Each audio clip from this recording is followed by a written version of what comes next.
Jack and his poor old mama, well, they was living alone in that low old log house they had up in the mountains. They was having a hard time just keeping the thing warm and not starving to death.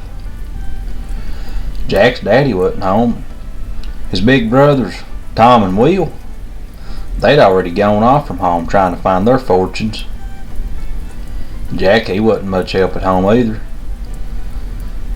So he and his old mama, they were getting along quite poorly. One day Jack came to his mama and he told her he had a plan. He said, "Mom, me and you's having such a hard time, I think it's about time for me to get on out of here. Try to find my fortunes." Will and Tom, they bound to found theirs, 'cause they ain't never made it home. "You know, Jack, that's a good idea. You have to do it sometime, so might as well be now." So Jack's ma packed up a clean shirt for him and a little snack of food to start him on his way to seek out his fortune. And after breakfast, Jack started out a-walking. But there was a problem. All of a sudden, Jack, he figured out that he didn't even know what a fortune was. All he knew was that his brothers, they left out trying to find theirs. And if they could do it, well, by George, he could too. So he was looking, but he didn't have not one clue what he's looking for. Jack thought to himself, "Well, I really don't know what my fortune is, but I guess when I see it, I'll know it." And he went on a-walking, and the more he walked, the further away from home he got. He looked under every rock and behind every tree, round houses and barns. He looked the countryside over, and then he looked all through the towns, and he never did see nary a thing that looked like it might be his fortune.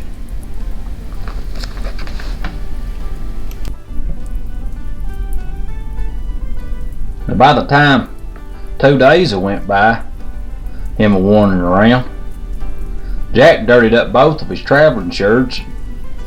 He gobbled up every bite of food his ma had sent with him.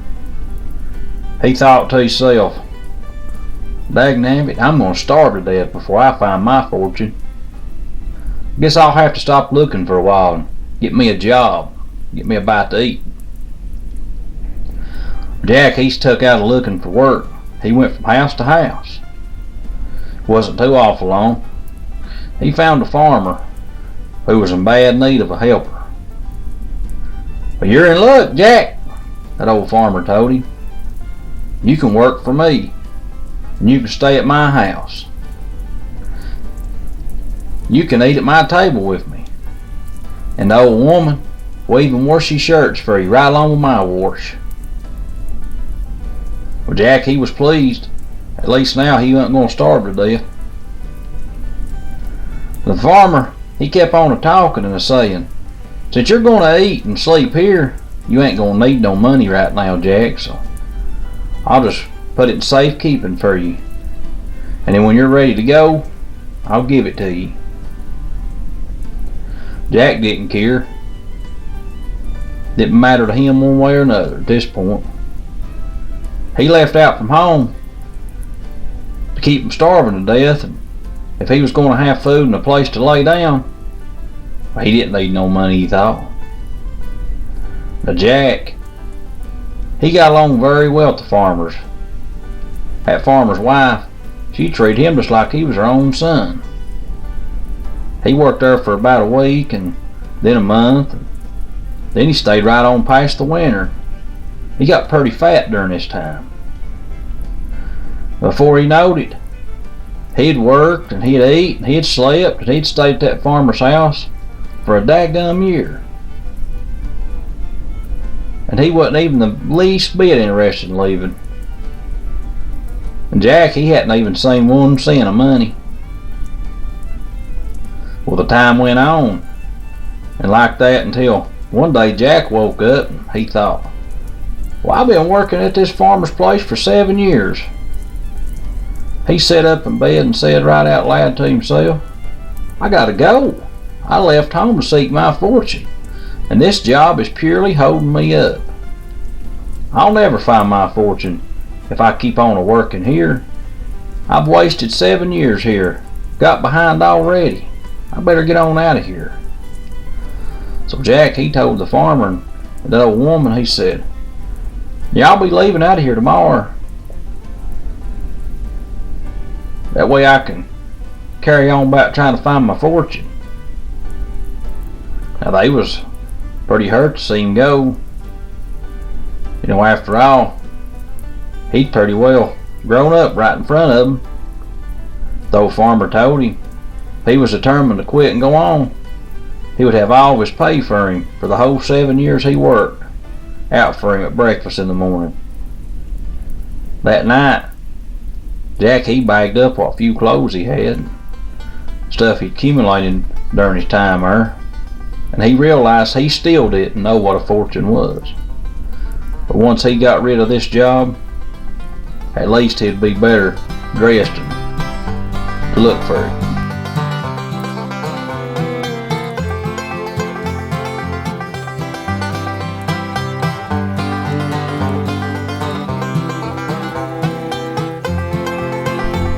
Now at breakfast that next morning, right in the middle of the floor, he saw 2 bushel baskets filled plumb to the top with money. There's a few dollar bills, mostly quarters and dimes and change or whatnot. Well, Jack figured that basket of money had a weight of 500 pounds. He hadn't never seen so much money in all his life. At least he wasn't starved to death. After breakfast, Jack started trying to move that big basket of money to the road. It took him all day. He pushed and pulled and heaved and set, strained his guts out till about lunchtime. He finally got it to the door and down the steps and out in the yard, and took him a little rest. It took Jack the rest of the afternoon just to get the basket of money to the side of the road. It got about dark, and Jack, he went up to the farmer's house. He said, "I ain't making it too far," he said to the old farmer. "All that money you give me is holding me down. Unless I can find somebody to get rid of it, well, I ain't never going to get nowhere and carry on back looking for my fortune." Jack, he stayed another night at the farmer's house. He didn't get much sleep. He was caught up in his thoughts of trying to figure out how to get shed of that money. Now the next morning, he said goodbye for a second time. Went out to the side of the road and sat down beside that big basket of money. About an hour passed, and he heard somebody coming down the road, and he looked up and seen a man coming, one of them old 2-wheeled buggies. Had a pretty fine looking horse upon it. Jackie had an idea. If I had me a horse and a buggy like that, I could really get down the road and hunting for my fortune. So Jack, he flagged the man down, gave him to stop. "Howdy," he said. "Let me ask you something. Would you be willing to swap that horse and buggy for this basket of money? Took me 7 years to earn it, but it's keeping me from seeking my own fortune. And I could really use this horse and buggy you got." That traveler, he looked at them baskets of money, and he realized that there was enough money in there to buy a good team of horses and a brand new buggy. He looked at Jack and said, "Well, I guess I'd be willing to swap you if you'd trade with me even." "Only if you take every cent of this money," Jack said. "I've got to get shed of it." And so Jack took off down the road in his horse and buggy. That old traveler sat down beside the road and happily started counting them basketfuls of money.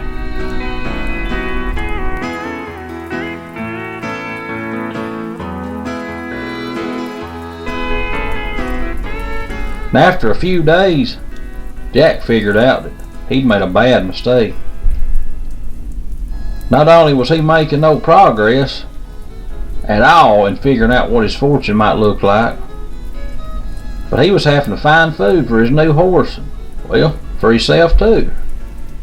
And that was a lot of trouble for Jack. Now I've got to get shit of this horse and buggy, he thought. They ain't helping me at all, really holding me up. The next day he was going down the road. He met a woman who was leading a cow, just taking it to town to sell it. Now that right there is what I need. If I had that cow, I'd have plenty of milk to drink, and the cow would just eat grass. Besides that, I bet I could ride her once in a while if I got tired. Jack stopped, and when he got up to the woman with the cow, he said, "Hello, where you heading with that cow now?" "Well, I'm taking her to town to sell her," the woman told him. "She's just one more cow than I need. How would you like to get rid of her right now, so you wouldn't have to go all the way to town to start with? How would you like to trade her for this horse and buggy?" Well, the woman couldn't hardly believe it. She knew that horse and buggy was worth a lot more than that cow. "You mean," she asked Jack, "that I could get the horse and the buggy just for this old cow?" "Sure shooting," Jack told her. "But you have to take both of them or it ain't a deal. You see, they're slowing me down and seeking my fortune." And so Jack, he traded with her. He traded that horse and buggy for that old milk cow.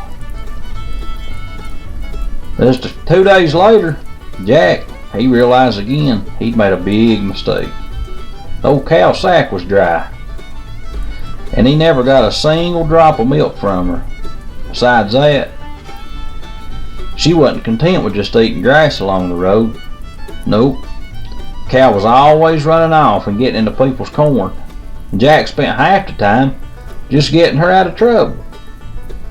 And on top of all that, one time he tried to ride her and she threw him off.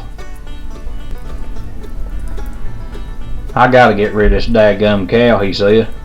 "I ain't never gonna find my fortunes as long as I have to keep chasing after her." For the next day or two, he kept a sharp eye out, looking for a way to get rid of that cow. When Jack noticed a young girl walking down the road, she had a hen under her arm. He thought, "That's what I need. That hen lay eggs that I can eat, and it won't eat much." So he propositioned her for a trade.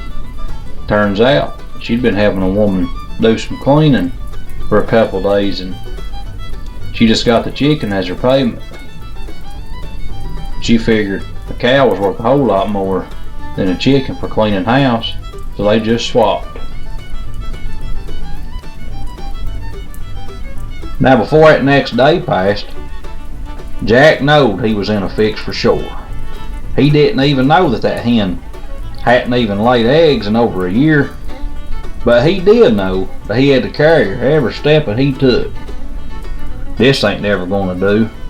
He knew that he had to get rid of that hen.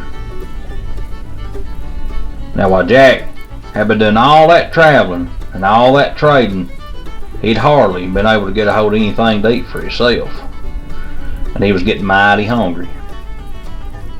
Maybe, he thought to himself, if I can trade this old hen for some food, then I ain't gonna starve to death while I'm out hunting for my fortune.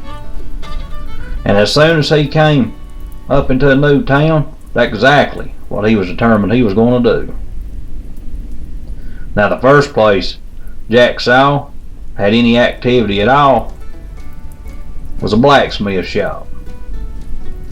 He walked in there and he had that hen under his arm, and he was determined to trade that old hen for a bite to eat. That old blacksmith was hammering on a horseshoe. When he stopped and looked up at Jack, that's when Jack started in a bargaining. "Sir," he said, "that old blacksmith, I'm out of seeking for my fortunes, and things have been keeps getting in my way. Now can you take this hen here? I don't really need her, and I wonder if I could trade her to you for a little something other to eat."